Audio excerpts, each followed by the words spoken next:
আমরা আজকে দই ফুচকা খাবো। এই যে আমি এখানে ফুচকা বানিয়ে সাজিয়ে নিয়েছি। আজকে খাবো দই ফুচকা বড়া দিয়ে। সবাই আলু দিয়ে খায়, আমরা বড়া দিয়ে খাবো। একটা করে বড়া দিয়ে দিচ্ছি এর মধ্যে।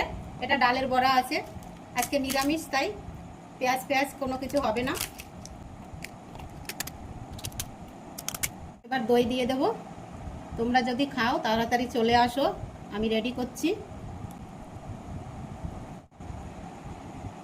এটা পুদিনার চাটনি আছে, পুদিনা পাতা দিয়ে বানানো। এরকম দই ফুচকা কিন্তু তোমরা কখনো খাওনি। এটা আছে টমেটোর চাটনি, তেঁতুল মিলানো আছে এর সঙ্গে। বিট নুন দিয়ে দিচ্ছি আর ভাজা মশলা, ঝুরি ভাজা।